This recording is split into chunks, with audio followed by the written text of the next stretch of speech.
Good morning, good morning. Happy Wednesday, happy Wellness Wednesday. I'm a couple minutes late this morning. It's it's that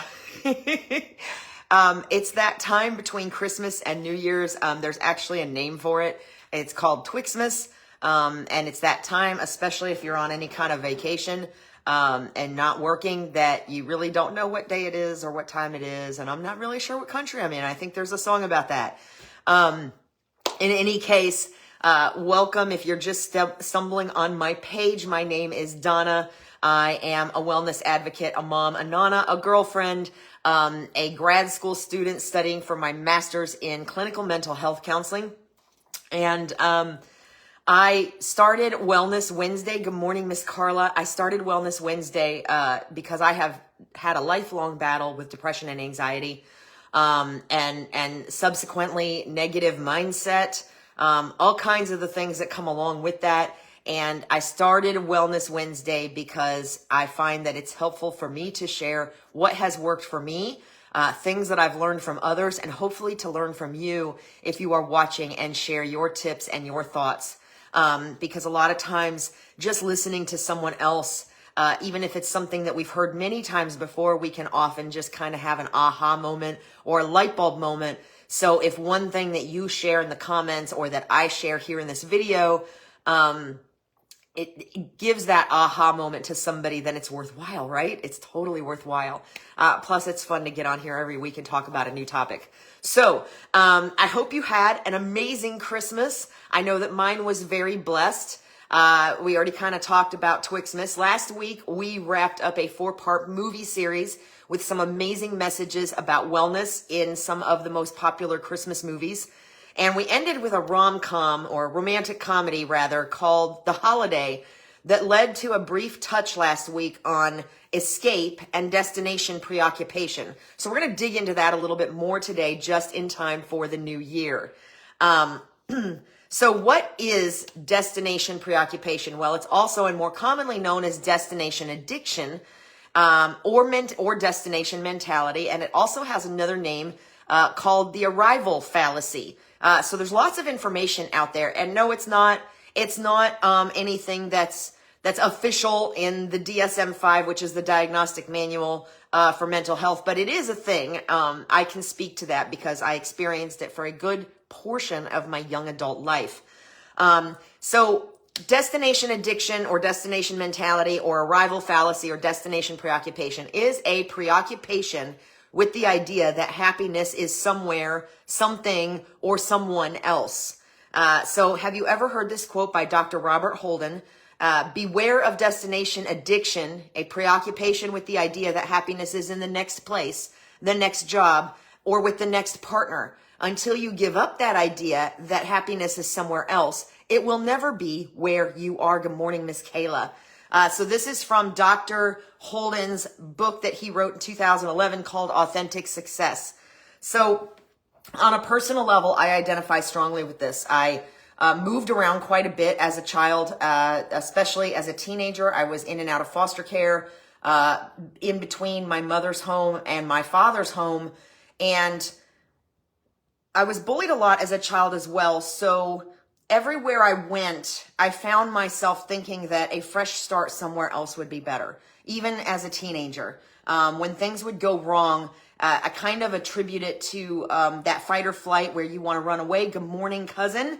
I see you there. That fight or flight response where if things aren't going the way you want them to or the way you feel they should be, good morning, Miss Ann, that you want to run away. So kind of a similar type of thing. And that running away is driven by the fact that basically anywhere you are, anywhere you go, rather, will be better than wherever you're at. So as I transitioned into my young adulthood, I found myself here in the county that I live in now. And, of course, raising a child and with all kinds of obligations. And I spent a good chunk of my life thinking that my life would be better if I was anywhere but here. In fact, if you were to find me on Pinterest, you would even find that I have a board on Pinterest that I haven't touched in years that is called Anywhere But Here. Because for a very long time, I truly believed that My happiness would be equated with the perfect person or with the perfect job or with the perfect location, and that none of those were ever going to happen where I was. So this was a very, this can be a very dark mentality because it creates this constant need for a fresh start, and a constant focus on everything but what's right in front of you, which means that you increasingly grow less grateful. You have difficulty finding gratitude. You're constantly comparing yourself to others. Or in my case, I was constantly comparing myself to others and trying to figure out what was wrong with my own life because I was so busy focusing on what I had or what I thought I could have that I never paid attention to what was right in front of me. So destination preoccupation or destination addiction, whatever you want to call it, it can be very, very dangerous, and it can have a profound effect on your relationships and on your general satisfaction with life. So how do you know if this is something you're experiencing? Well, if you're constantly focused on the next instead of where you are now, or you should have yourself to death. If you are guilty of, I should have done this and I should have done that and I should have been here by now. I should have been married. I should have had children. I should have been here in my job instead of here. All of those types of things, the should haves will kill you. I know that they almost did me. All of the things that I thought I should have done, that I thought I could have done, instead of focusing on what I was accomplishing and what was going on around me and what I could accomplish if I just paid attention and worked on what was in front of me and what was coming, instead of ruminating in all the things that I did not have or all the places that I'd been that I felt that I'd lost. So if you're focused on the next constantly, meaning the next job, the next house, the next accomplishment, the next whatever, the next relationship, or you're should-having yourself, I just made that word up, to death, then these are symptoms of destination addiction. So as you can see, destination addiction is not just about going somewhere. It's about going somewhere in the figurative sense as well. It has to do with everything around you and where you think you should be instead of appreciating where you are. So if you struggle to make time to relax or to savor the moment that you're in, this is a big important one because we are constantly, good morning, Miss Dawn, we are constantly go, go, go. Our society almost demands that we accomplish way more than we were ever made to or designed to accomplish as one individual. So if you struggle to make time to relax or to savor the moment, if you struggle, I know that most days I have so much going on that I struggle, absolutely struggle to just focus on one thing or just take a few minutes to myself or find time for self-care. So if you are constantly struggling to relax or savor the moment, if you have difficulty putting your phone away, especially if you run an online business. I run an online business, and on Christmas Day, to be perfectly honest with you, I want to be present in the moment. I want to be with my family. I want to be with my loved ones. So I pre-schedule posts for my VIP community, and I make them about Christmas and about their families and not about the business, because I want them to focus on their families and being present as well. So if you struggle to make time to relax or savor the moment because you constantly feel like you have to be doing something, then you may be suffering from destination addiction, from getting that next thing done so you can move on to the next. If your goal is to get through the day or the week or the month or the year, instead of enjoying it, instead of looking at it as I wonder what's going to happen today or I get to do this today, then you may be suffering from destination preoccupation. If you find yourself always speaking of when, never should on yourself. Yes, Miss Carla. It's very difficult, isn't it? And it's something I work on quite a bit, and I have to teach myself to kind of reframe. As soon as I start with I should have done this and I should have done that, I have to stop and say, Donna, focus on now, because that's already done. You have to tell yourself constantly to focus. You can't fix that now. What can you do now to move forward? on whatever it is, whatever it is. So if you're always speaking of when you'll be less busy, when I'm not as busy, I can do this, or when I get this job, and we'll get into that in a second. But basically, if you're constantly busy and you have a difficult time, not talking about that, you know, and everything's always and that's going to lead into this next one, which is I'll be happy when. I'll be happy when I have this promotion. I'll be happy when I make more wages. I'll be happy when I find the right person in my life. I'll be happy when I can move. In my case, it was move anywhere. For a very long time, I was fixated on a place further south, just convinced that I was always comfortable there and that I would be happy when I could finally feel like I could leave this county and move there. And then for a little while that changed and I wanted to move back up north. And I was, again, very fixated. And it was very difficult for me to appreciate. In fact, the best example I have, it was very difficult for me to appreciate what I had in front of me. The best example I have, this is an easy one, especially when I was talking about moving up north. I have always missed in Florida the color changes, the season change, the delineation between spring and summer and fall and winter, where it's obvious that you're moving into the next season. And I very much lamented on the fact that there was no color change down here. And in 2016, I experienced a huge year of growth. I found myself in a place that I sometimes refer to as a holding cell, that I think I was there for that purpose, to grow and to change. And it was by far, and I've had a lot of periods of growth, but this particular year was an incredible period of growth for me. And it was the same year that my grandson was born, but a lot of this was leading up to my grandson being born. And I actually went through the process of planning to leave the county. I mean, full-blown plan, was looking for rentals in Michigan, making plans, starting to look at job opportunities and the whole 9 yards.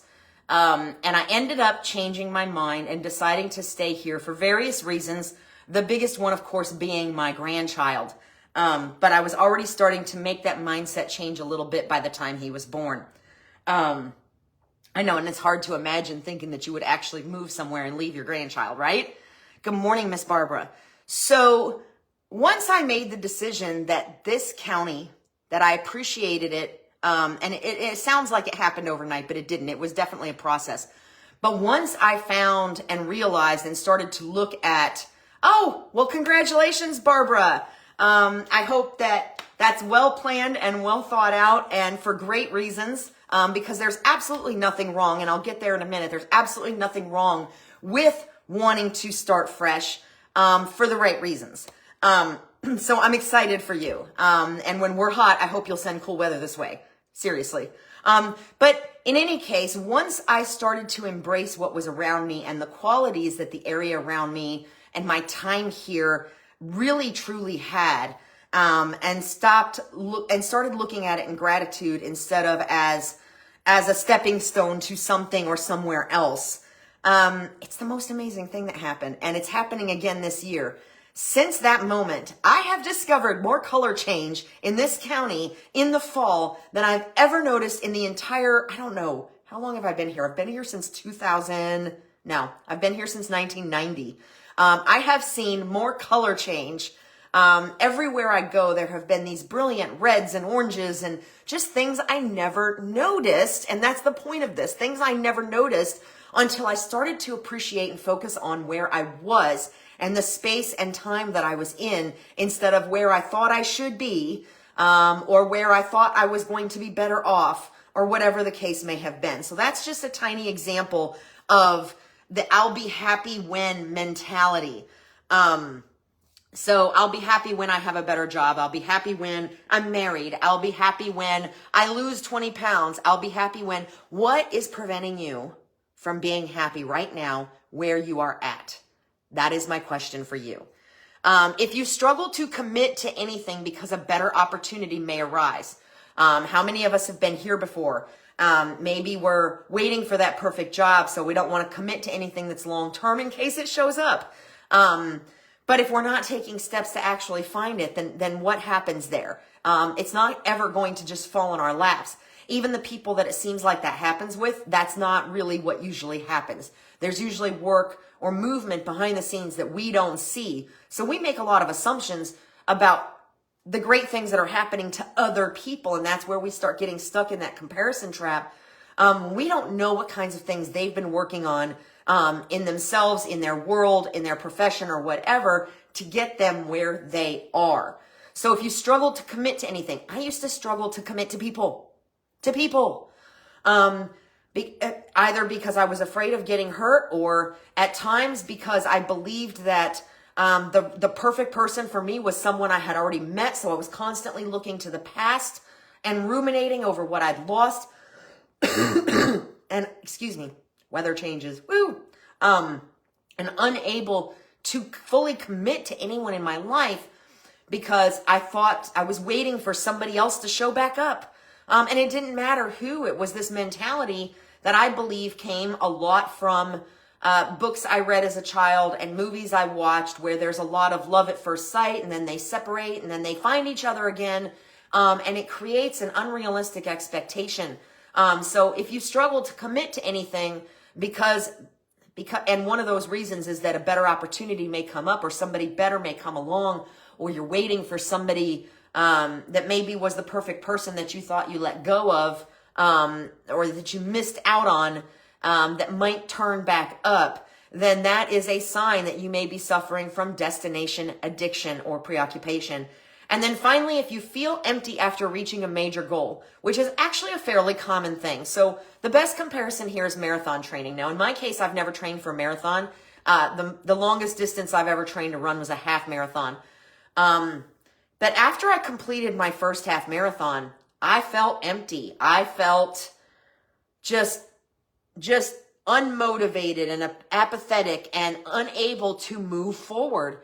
And it's because during that time when you're laser focused on a goal, everything is about that goal. Everything you do, everything I ate, everything I did, when I went to bed, when I got up, when I trained, everything I did, wearing compression sleeves on my legs after the run, all cross training, everything I did centered around this goal. So once I had accomplished the goal, it was like my whole life changed because I didn't have all those things to center around it anymore. Good morning, Miss Paula. I see your little face bubble.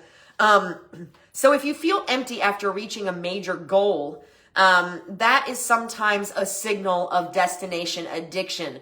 Now that you've reached that goal and you don't know what to do and you're just kind of floundering like a fish out of water until you have another one to focus on. So how do we fix this?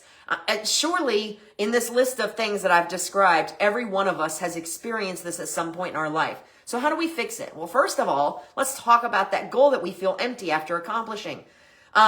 It's really important to give ourselves time and grace to recharge and celebrate after reaching that goal.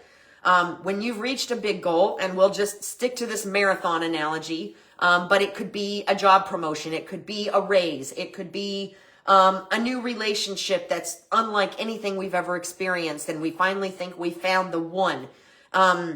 It could be 20 to 30 pounds of weight loss, a big move to Michigan. So we've reached this goal, and it's important for us to take time to recharge, give ourselves grace, and know that it's okay not to have another one right away. And most importantly, to celebrate that we achieved that goal. Instead of, oh my gosh, I finished this half marathon and now I haven't done anything for a week and I need to find something else to focus on so that I can get back at it. And that has very much been a huge mentality in my entire life. But it's okay to recharge. It is okay to celebrate what you've accomplished without immediately moving into the next thing. We are put under a lot of pressure, especially in the online business world or any business world for that matter, to constantly be moving on to the next thing and we don't really leave ourselves time to celebrate those micro accomplishments. We need to focus. Another way to fix it is to focus on the positive versus the negative. This was a big one for me. And this just boils down to constant practice of reframing our thinking. Instead of my job sucks, I get to go to my job and do X today. My job is great because it helps me pay the bills. It helps me move to that. It teaches me skills to move to that next level. My life sucks. But in every single day, and those of you that are with me on a regular basis know I talk about gratitude a lot because it really is at the core of so much of our mentality. Life sucks. Well, why does life suck? Bad things always happen to me. Well, when you walk out the front door in the morning with that attitude, when you rise out of bed with the attitude of, oh, good God, what's going to happen today that I'm going to have to deal with, instead of, it's another new day. I can't wait to see what's going to happen today. Then that changing that mentality will go a long way to helping you fix that destination preoccupation, because that one thought process leads to the other. My life sucks. What's going to happen today? If I could do this instead, I would be happier. If I didn't have to go to work, I would be happier. If I won the lottery, I would be happier. You see how that all kind of ties together? So this is a big one, reframing your thinking. And it's hard to do. It takes constant practice. But I've gotten to the point where I know I can recognize when I'm starting to kind of slip back into that old mentality. And I can stop myself because I've been practicing long enough. I'm able to stop myself now and go, Donna, just like I mentioned to Carla a couple of minutes ago, Donna, you need to stop that and look here instead. And then I try to focus on what good is going to happen today. And I suffered from a lot of burnout in my career for the last few years of it before I retired from my job. And a lot of that burnout was probably on me. It was probably on that what fresh hell awaits me today mentality. So you're going to find what you focus on. That's the bottom line. So how do we do that? Well, we create a right here, right now list. And there's a couple ways you can do this. This can be a list of all the things you're grateful for right now. This can also be, and I've talked about this a lot, this is my blessings box. Gratitude box, gratitude journal, however it works for you. I challenged everybody around this time last year that I chat with to do a blessings box, and I keep a stack of paper next to this near my desk every single day. I try to, and I miss some days. There's probably weeks at a time missing in here, but as you can see, it's pretty stinking full. And I take those little pieces of paper. This came in a swag bag somewhere, probably from a race or something like that. And I rip one off and I write down the date and I write something good that happened that day. Even if it was a terrible day, even if that something good is, I got up today. I'm on the right side of the grass. You know what I mean? Then write it down, put a date on it and put it in here. And at the end of this year, which is just a few days away, I'm going to dump all of these out and I'm going to go through them.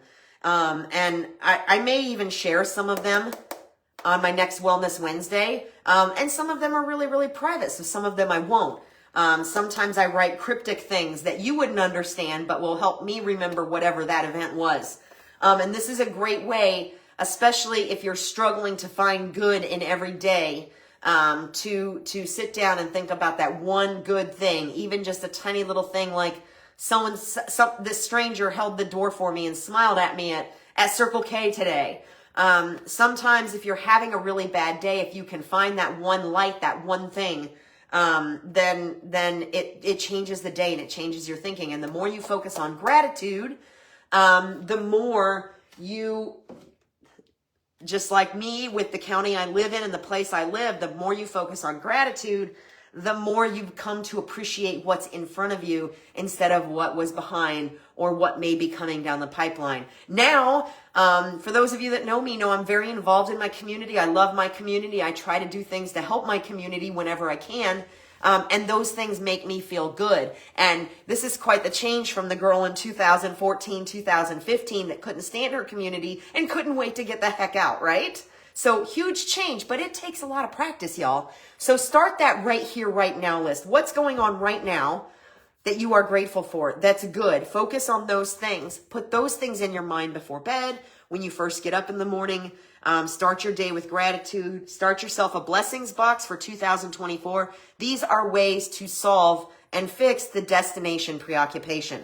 And stay out of the comparison trap.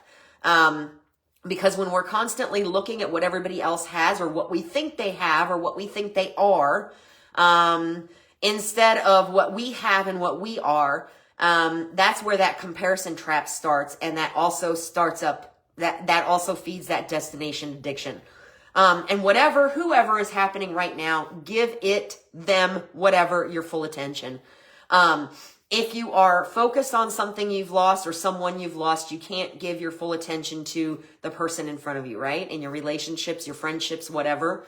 If you're focused on, here's a great example. Your children have grown. If you're focused on all those times that they were home and how little they were and how wonderful they were and all those wonderful times, sometimes one of the things that hurts us as empty nesters is the failure to appreciate how our children have grown and what kind of adults they've turned into, and appreciate their ability to be self-sufficient and productive members of society, because we're too laser focused on what we've lost as they've grown, wishing we had spent more time with them or wishing they were still small.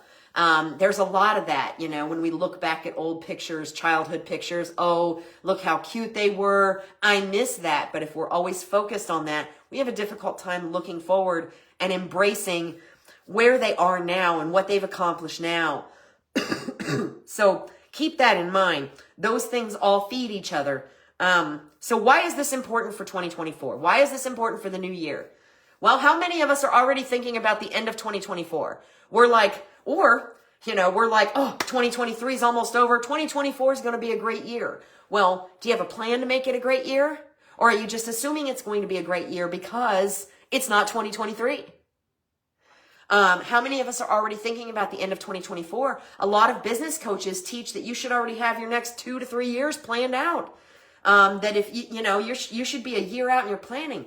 And that can make it very difficult, especially if you're trying to make money in your own business, whether it's brick or mortar or online. It can make it very difficult to focus on right now because you're too busy projecting out and you're all caught up in projections and numbers and habits. And all of these things are important, but not when they encompass what's going on right in front of you and what's going on around you right now. So if you're already thinking about the end of 2024, or you're like, woohoo, it's almost 2024, I'm going to kick this year out the door.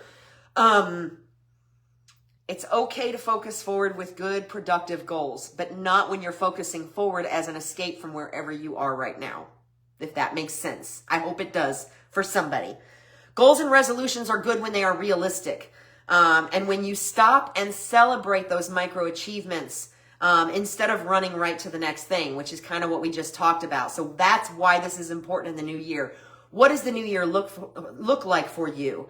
What do you want to accomplish? And should you be focused on that end result, or should you be focused on the habits and the things and the mentality that get you to that end result? And if that and not have an expectation that when you get there, you'll be happy or you'll be better or life will be perfect. But focus on those micro moments in between that get you there. Focus on that destination or that journey rather than that destination. Because over and over again, more frequently, a lot of coaches, business coaches, success coaches, self-help coaches are very emphatic that it is the destination that gets you happiness or success. Or not the destination. It is the journey that gets you happiness or success, not the destination. So keep that in mind. The journey, no matter what it is, to whatever goal it is you want to accomplish, the journey itself should be the growth process, should be the road that you take that brings you the happiness and the success, not the actual end goal or destination. So changing this thinking now is a good way to help you get more from the awesome year you're about to have. If you're looking and you're like, okay, 2023 has been great. Maybe I didn't accomplish this, but I'm going to in 2024 because here's what I've learned and here's what I'm going to do different. That is a productive way to look into the future. Good morning, Victoria. That is a productive way to look into the future. That is a productive way to work on goals and change your thinking instead of just assuming that 2024 is going to be a better year because it's a different year. It's all about how we look at it. It really is about perspective. So I'm going to wrap it up because I'm running a little long. Remember these final lessons on destination, addiction, preoccupation, and what it means for 2024. Your goals should never encompass your ability to be present when it's important. So make that time. Make that time for self-care. Make that time for the people you love. If you've got to time block it in because you have a tendency to get absorbed in whatever you're doing and lose hours like I do, I can start working on grad school stuff and tell myself I'm going to work on it for 2 or 3 hours. And 8 hours later, I've gone down a rabbit hole I can't even find my way out of. So sometimes time blocking, setting alarms is important to make you stop whatever you're doing and take a minute, whether it's to celebrate yourself or for self-care or to make dinner so that you can pay attention to your significant other or your family, and put those phones away and put those goals away and be present in the time that you have.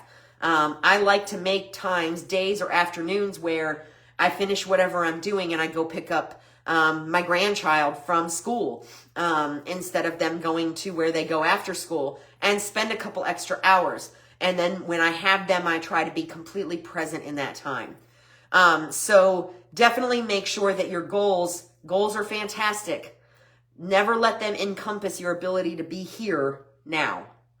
When you reach a goal, celebrate and reward yourself. Celebrate and reward yourself, whatever that goal was. If that goal was to spend 30 minutes on self-care every single day for a week, you get to the end of the week, you did it, you celebrate.